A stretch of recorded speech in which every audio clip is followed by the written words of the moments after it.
My parents told my brother to take my house because I don't have a family. I'm a single man in my early 30s. I've got a brother who's 29, and he's already got 4 kids now.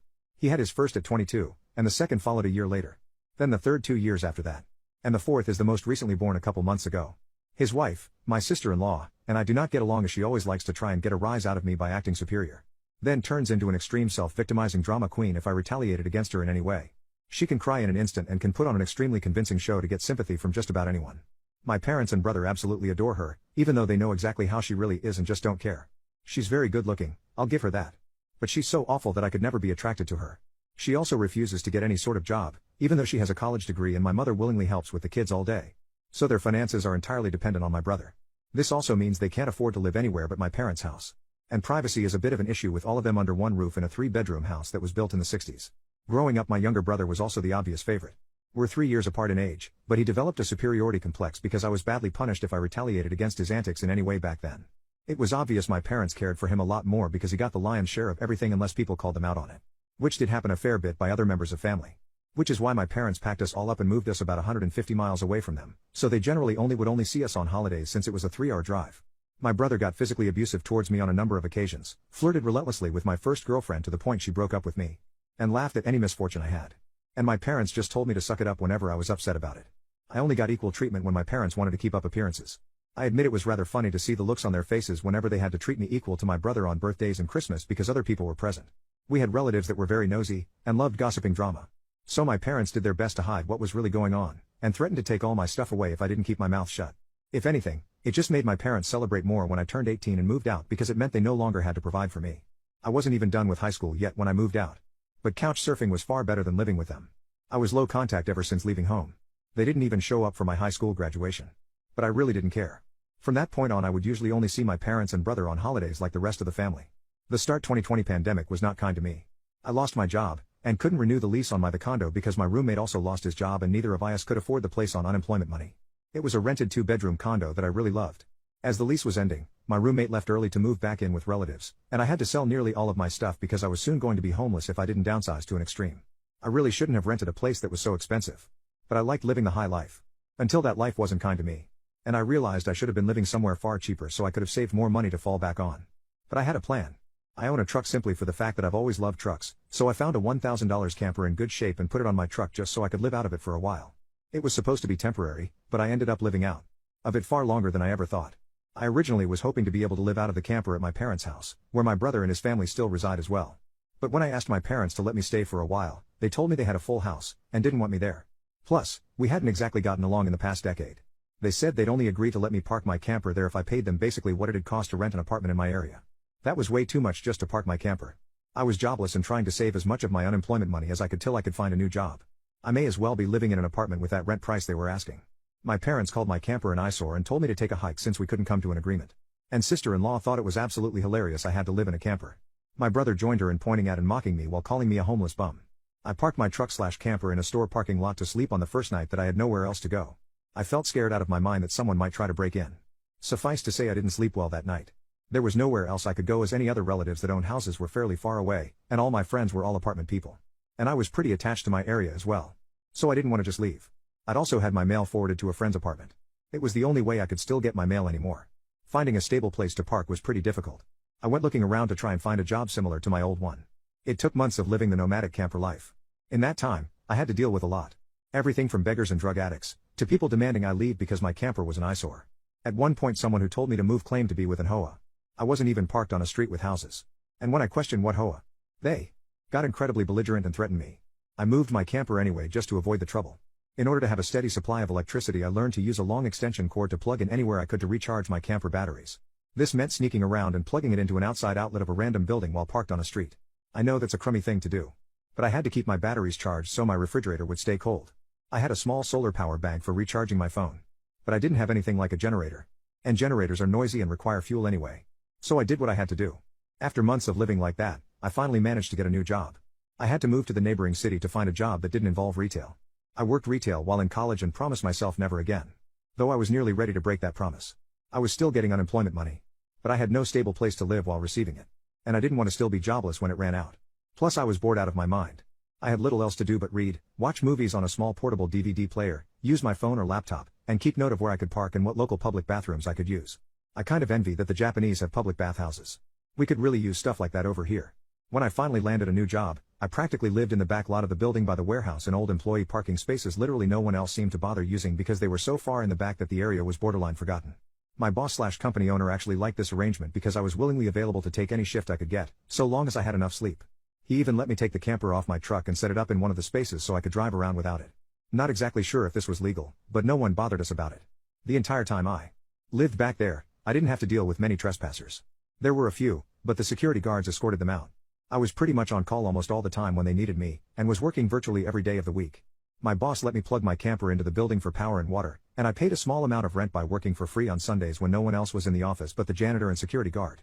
Beyond that, I usually had to shower at a friend's apartment, or at my local gym as the camper didn't have a shower in it, and only a portable toilet. And I didn't want to fill it because emptying it is a nasty chore. So I used other bathrooms as often as I could. I had a key to the warehouse, and could go in to use the bathroom there at any hour. I was even on a first-name basis with the night security guard. He's since become one of my closest friends. The camper was easy to heat in the winter with a small electric heater. Summers were not fun though. The camper didn't have AC, so I had to get a used portable air conditioner just to make it bearable.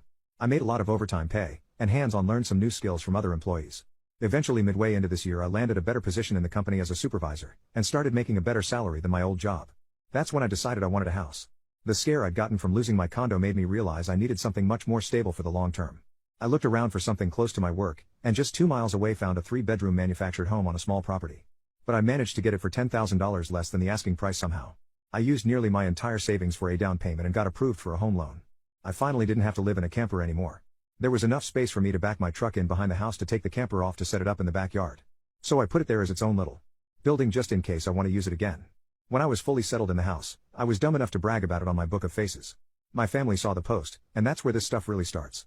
After a few weeks my parents and brother along with his family came to visit completely unannounced to have a tour of my home. I didn't even give them my address. So how they found out where I live, I still don't know. None of my friends have fessed up, and no prior family members visited me before that. So I wonder if they stalked me at work and followed me home or something. It really wouldn't surprise me. Once I opened the door, they practically all shoved their way in like rambunctious tourists. Then just started making themselves at home. They all kept poking around and sister-in-law had this creepy smirk that she was repeatedly flashing me. And it was only later that I figured out why. And it made me madder than a bull on steroids that just got stung by a hornet. My parents were constantly talking about how I've got so much extra space now. And it's too much for someone like me who has no wife or kids. Sure, not now. But maybe someday, and my brother kept remarking about how there was more space than our parents' house, and my house was closer to his job too. Red flags all around, I know. Eventually my brother asked me to speak privately. Everyone else suddenly left the room and piled out onto the front porch. That's what finally made me realize they'd planned something. My brother, let's call him Dan for the sake of simplicity, said the house was too much for me alone. And I should let him move in with his family because his wife is pregnant with kid number 4. And my house is much closer to his job. He pointed out that I already have the camper, so I could just live in that outside while they live in the main house. And I'd like to point out that Dan never once spoke of offering rent. Mind you, he's got a good job. He also started talking about how there would be changes, and even curfews. And that I couldn't just walk in at any time without prior notice. If it weren't my brother, I'd think the person I was talking to had lost their mind. But Dan lost his marbles long ago thanks to our parents treating him like he was the center of the world. I tried to speak, but he kept talking over me as if I had no say in the matter. There was no way in hell I'd rent my house or parts of my house to him. Other people maybe, just so I can pay the mortgage off more easily. But certainly not him, or his nasty wife. I've heard of this exact kind of situation in videos online many times. And never once did I think I'd actually live it because I thought it so ludicrous. But my parents, brother and sister-in-law do all fit the bill for a bunch of narcissistic entitled crazies. So I picked up my phone and set it to start recording. Then just held onto it. Dan didn't even seem to care or notice that I'd done this, and just sat there with his arms waving around while talking about all the reasons of why he needed my house. Then went from saying that to acting like it was a done deal and trying to reach out his hand to shake mine. That's when I finally showed my backbone and said hell no. And I said it loud enough that Dan stumbled backward for a second. I'd rarely ever raised my voice to him on that level because I was punished by our parents whenever I did. But this was my house, not theirs. My spine can be as shiny as it wants here. I stood up and then told him that my house was not up for grabs. And acting like I'll let him move in just because they want it, won't make it happen. I bought my house for me, and it's not my fault he keeps having more kids and has to keep living with our parents because he can't afford to move out. Dan got as physically close to me as he could without actually touching me and said that I didn't deserve the house, and he needed a better place for his family to live. I laughed back in his face. And said that was total bull because I worked hard to be able to buy my house. Of course I deserved it. Dan started yelling that I have no wife or kids, and I don't need all the space. So I may as well give it to him. I said I'm not giving him anything. And he never even offered to pay me rent. If I let him move in, I'd still be covering the entire mortgage on my own house without even being able to live in my own house. Then Dan told me that he shouldn't have to pay rent because his family comes first, and our update, my parents told my brother to take my house because I don't have a family. They broke my locks to move in while I wasn't home. After I kicked my parents, brother and sister-in-law out for trying to force me to hand over my new house to my brother, I immediately went to my social media and told the story to the whole family. It spread pretty fast, but you won't find it now because it all got deleted some time ago and I put my own profile on private. I posted about it because I knew that the first thing my family would do when they got home is try to twist the event to make me the villain. And I was exactly right. But I had about an hour to get started before them. And I had video evidence to back up my story about what they'd done. No, I don't plan on showing the video here. So don't ask, being preemptive worked because I got a fair number of family members on my side right away. My parents, brother and sister-in-law must have been all set to write their own post, but it was too late. So they didn't even bother trying to lie much. My parents, Dan and sister-in-law had a few flying monkeys supporting them. But not much else. Plenty of others knew how entitled they already were. So what happened was something they all quickly understood and accepted. There was one person in particular that called me. I don't know who they were. But they ranted at me that I was a horrible brother, and I needed to make way for a real family man. I just ended the call and blocked the number. This didn't repeat. The week went by, and my parents showed up with Dan at my front porch just like they said they would in their prior ultimatum. They rang my doorbell like crazy and also pounded on the door until I finally answered. I opened it just a crack, and they tried to shove their way in again. But I'd installed a couple of latch chains that prevented it, and even braced my body against the door for good measure. My father and brother demanded I let them in. But I said I was recording everything on camera, and would call the police if they tried to force their way in again. My mother calmed them down, and then in her most sickly sweet tone asked me if I was ready to let my brother move in. I told her and the rest of them to F off and never come back. My mother put on the crocodile tears and asked me why I can't just do this for Dan because he's my beloved brother. I laughed and then bluntly said I do not love him as a brother because he treated me like crow for years, and they only encouraged him to do so. They are terrible parents, and he is a terrible brother. Then told them to leave or I'd be calling police ASAP. They all left surprisingly easily, apart from my mother's loud crying and the others giving me dirty looks. One could say making them leave was suspiciously easy. I thought the whole mess was over. But I guess I should have taken them more seriously, because they had other stupid plans. I came home later that week on Friday evening to find a moving truck and my brother's minivan parked in my driveway. It was Dan and his family there moving stuff in. He just waved to me with a crap-eating grin when I saw him. I was furious and told him and the rest of his family to stop. But sister-in-law smugly said to me that like it or not, they were moving in. And then in the most fake way while tilting her head and puckering her lips, she said that it was okay, because my mommy allowed it. And I should always listen to what my mommy tells me. I seethed with rage just hearing those words and looking at her smug idiot face. So locked myself in my truck to call the cops right away. When they realized what I was doing, sister-in-law started pounding on my window and yelling at me to stop. And that I can't do this to her because she and Dan need the house. And she cried, "Why can't you just do this for Dan?" I responded with F Dan. It's my damn house. Not his. Then she threatened to key the side of my truck unless I stopped calling the police. All of which the 911 operator heard, thanks to the window being slightly open. I told sister-in-law if she damaged my truck, I'd sue her. And she was smart enough to retreat. When the police arrived, Dan and sister-in-law along with their kids had locked themselves in my house. I told cops what had happened, as well as showing them my new driver's license that had my current address on it. Then when we went to my front door, I saw that they'd changed the lock. And the old lock was laying on the porch with the center of it drilled out, and the drill they used was laying right next to it, with a complete Harbor Freight drill bit set. Could they have been any more stupid leaving evidence out like that? I pointed out the broken lock and drill, then gave the police a rundown on all the events that happened prior. Well, I guess Dan called our parents over at some point after I arrived home. Because they showed up while I was talking to the cops.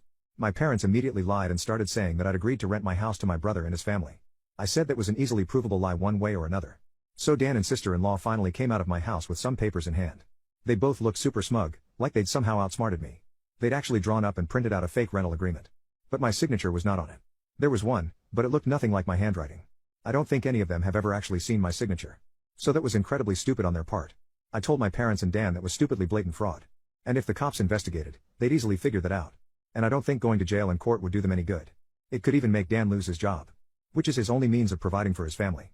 I also said I would get a lawyer and sue for damages if anything of mine was lost, stolen or broken. And I'd call CPS too for good measure.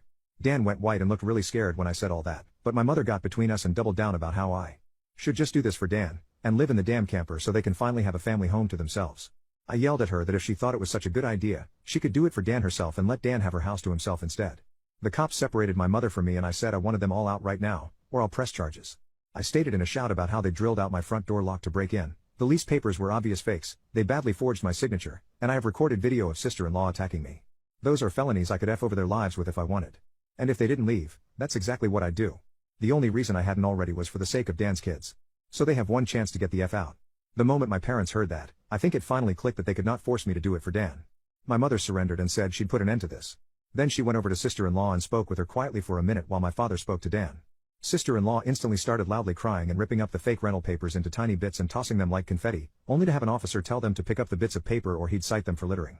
Both of the cops at this point had the "I don't get paid enough for this" looks on their faces. Dan had to start telling his kids to load their stuff back into the moving truck. The kids were all crying, and the eldest was sobbing that he won't get his own room now. Sister-in-law and Dan gathered their kids up to try and make one last pathetic attempt to guilt me with the sad family routine. You know, where they all gather together in a sort of group hug while all facing one direction. I swear, I think they'd practiced it beforehand. All of the kids had the same pleading look with quivering mouths. Sister-in-law kept rubbing her pregnant belly and tilting her head to look like a sad puppy, and my brother just made the saddest face he possibly could and said, "Please don't do this. We need to be able to live here." But I didn't falter and told them to keep packing. All the kids and sister-in-law turned the crying up to 11, and Dan yelled at me, "Are you satisfied with yourself? You've denied us a home because you're too selfish to share and help out family." I ended up laughing like a maniac and retorting that what he was trying to do was taking, not sharing. And no amount of crying will make me let his family move in because he's no brother of mine anymore. He's just an entitled prick who thinks he can take whatever he wants from me like when we were kids. Dan started F-bombing me until the cops told him to cool it or he'd be in cuffs regardless if I wanted to press charges. He sucked in his lips and looked a mix of afraid and supremely pissed off. I asked the cops if they could stick around until my parents, brother and sister-in-law had all left. And they said they had no intention of going anywhere until this had been resolved. In fact, in the next few minutes 2 cops became 4 as more drove in for whatever reason. That gave my parents some extra incentive to get moving. I made Dan give me the keys to the new lock he'd put on my front door. Though I got another lock the next day anyway because I didn't know if he had copies of the keys or not, he was really reluctant to hand them over. Then instead of handing them to me, he actually threw them down the street and into a storm drain while saying to go get them myself. But one of the cops scolded him for that and made him go get them. He had to pull the grate off just to get at them. And he got pretty dirty in the process. When he got the keys back, he just grumbled then slammed them down into my hand. I then told them all to leave and never come back. My mother said I'd be disowned for this, as if that were some kind of threat to me. And I voiced that to them. Then in an overly sarcastically I said something along the lines of, "Oh no. That means I won't get to come to any holidays with you guys where I always get treated like crap by you all anyway. Because Dan has always been your obvious favorite. You treated all me so badly when I was growing up that if Dan ever needs an organ donor, I wouldn't give him anything. So do like you always told me to do when I was mistreated by all of you, and suck it up." Final update, my parents told my brother to take my house because I don't have a family. I decided to wait on making an account and posting until after the new year, just in case more stuff happened. And it did. As previous readers know, my sister-in-law was making passive-aggressive posts on social media that were obviously directed at me. Especially after sister-in-law had her 4th baby in November. She was posting the same repetitive nonsense over and over again. She just found semi-clever ways of rewording it. But she pretty much kept regurgitating that she was tired of living with my parents, that there isn't enough space, she needs her own house, blah blah blah. I know I sound dismissive. But live through what I have with these people and you'd be ready to sarcastically play tiny violins in front of them too. They're just that bad. And since I waited until January to make an account, more happened just like I thought. I stated before that I'd invited half the family for a Christmas Eve party at my house. And everyone I invited all came, even though it was a fairly long drive of around 3 to 4 hours for them. But they wanted to come and show me their support. I was praised by them a lot for how hard I'd worked to get a house on my own, and that they were sorry for everything I'd went through. I was asked why I didn't just take my camper and drive the 3 hours back to them, instead of living pretty much homeless for so long. And I had to sheepishly admit that I was very attached to living around here, and I had my best employment opportunities in this area. My hometown doesn't have a lot of great job opportunities in my field, if any at all. And I wanted to make my own way as much as I could. An answer they overall accepted. We moved on to having a rather nice party. The best I'd been in years. Some relatives even brought CDs of great Christmas albums. And I have to say, the one my uncle brought of Ray Charles was my favorite. He sings Christmas songs like no one else I've heard. It was a grand and happy time. I felt like for once I could just forget my past issues and enjoy the moment. But I wouldn't be writing this if it had stayed that way. About 2 hours into the party, you know who showed up. My parents, brother and sister-in-law popped in trying to look all smiles. They didn't even knock. Just walked right in my front door like they were meant to be there. I shut off the music and told them to leave immediately. They begged to stay and said they brought gifts. One of my uncles stood up and yelled at them before I got another chance to speak. And he said they don't deserve to be in my home, or my life after the crap they tried to pull months earlier. And he was backed up by several other relatives. Mind you, this guy is my mother's brother. And he used to love her to pieces until he found out about the stuff that went on between me and my parents. My grandparents, mother's parents, as old as they are, hurriedly got in between us and said to my parents that if they want to make amends with me, it's far too soon. And they've never been more disappointed in them than they were this past year. They'd hidden their favoritism for my brother from prying eyes for a long time. But no one was fooled anymore. And they needed to make a serious effort to try and actually treat me like a son if they ever wanted to be in my life again. Then they turned to Dan and sister-in-law, and said they've seen the repetitive nonsense sister-in-law keeps posting about. They're tired of it, and to just let it go already. My house will not become their new home. Sister-in-law went back to her old standard of crying, and had a pity party about how she should be the one living here, and not me. She plopped down in a chair to have a tantrum and say it wasn't fair I got this house to myself when I have no family of my own, and she has 4 kids that need more space. And she just wanted a better place to live in and feel like a real mom. It was petty of me, but I loudly pointed out that she sucks as a mother because she lets my mother do most of the parenting while she sits on her butt all day drinking, playing on her phone, or going out and spending all of Dan's money. And she has the nerve to complain about it. I even joke that I'm surprised her baby doesn't get drunk from her breast milk since she drinks so much booze. Which I admit went a bit too far as I got some stares. And sister-in-law demanded to know if I was calling her a bad mom. I said the evidence speaks for itself. And if she wanted to be able to afford to move out of my parents' house someday, then she needs to put her college degree to some use, get a job, and learn to save money. My mother already does most of the child care for my brother's kids anyway. So she'd have plenty of time after her baby gets a little older. My brother's eldest kid, who's 7 years old, ran up to start kicking and screaming at me for yelling at his mom. And he kept at me about how his mom said that I was the bad guy who made her cry and didn't let them live here. That's when my brother grabbed his son to pull him away. But all the other relatives jumped back in, and this sort of turned into a family intervention against my sister-in-law and brother. She was crying, her new baby was crying, her kids were crying. Hell, even Dan was very nearly in tears from the verbal lashing he was being assaulted with. He ended up just sitting on the ottoman I keep shoes in by the front door and looking like a complete wreck. He couldn't look anyone in the eye, he couldn't even say 2 words to me. Not with a whole house filled with angry people ready to judge him if he tried to let out his inner golden child again. If they weren't there to get in his way, I'd bet this would have ended up a repeat of when he tried to order me around to try and take my house months earlier. By this point though, he'd been so thoroughly humiliated that his and my parents' reputation in the family was completely destroyed because the masks were all now off now. Soon after, my parents, brother and sister-in-law all left in defeat. The party resumed and we all avoided speaking of what just happened for the rest of the evening. Since most of the adults had been drinking, everyone stayed the night in my house. I even let some of them sleep in the camper so there'd be enough space. I admit, it also makes a good guest house. My relatives all wanted a tour of it earlier as well. And they said they couldn't believe I'd been living in it for around 2 years. I got a lot of questions about it. Like what summer and winter was like, and so on. I was up earlier than everyone else Christmas morning, and had a fresh pot of coffee and some ibuprofen for those spiked eggnog hangovers a few of them had. I was complimented on being a way nicer host than my parents ever were, and we all agreed to do this again next Christmas. After Christmas, sister-in-law did finally stop making posts that were obvious digs at me, and deleted all of the old ones as well. But shortly after the new year, she more recently made a new post complaining about how she'd tried to convince my parents to get a camper like I did, so it could be set it up in the backyard so Dan and his family could use the whole house as their family home. Well, a taste of one's own medicine is never fun. Because my parents turned that idea down, vehemently I hear. No one is going to push them out of their own home, let alone their master bedroom. The post was only up for a couple of days before sister-in-law removed it. And she has hardly posted anything since then. She loves to complain. But if a tree falls and no one is around to hear it, can it still complain? Sister-in-law, I guess, has realized there's no point in doing it when no one hears her anymore. And Dan can't afford to move his family out on his salary alone anytime soon. If they end up expecting another child in the next few years, I won't be surprised. Things mellowed down for me since then. And I've even invited friends over for a poker night. I suck at poker because I can never remember a damn thing about it. But so what? We get to drink beer and eat junk food while being merry idiots. We all loaded up on Whoppers from Burger King and just had it at the best way 4 grown men can when they just want to have a good unadulterated time and get pissed drunk. I think maybe around summer I'll look into possibly dating someone. I'm not exactly getting younger here. Fingers crossed that goes well. My camper just sits idle in my yard now. And I admit, there were some days I went out there just to spend time in it. I did live in it for 2 years. It's like my second home. And maybe one day I'll actually get to use it for camping, like it was meant to be. I've never been camping. My parents considered it a waste of time. So it'd be a completely new experience for me. This pretty much marks the end of what happened. My parents, brother and sister-in-law have all been staying very clear of me. In fact, they seem to have gone back to acting like I don't exist, like they did before I bought a house. Not like that bothers me at all. It's better that way. But they'll inevitably come back in some way. I know they will. I just wonder what kind of stupid thing they'll do next. If anything notable like all this ever happens again, I'll make another post if this account is still active.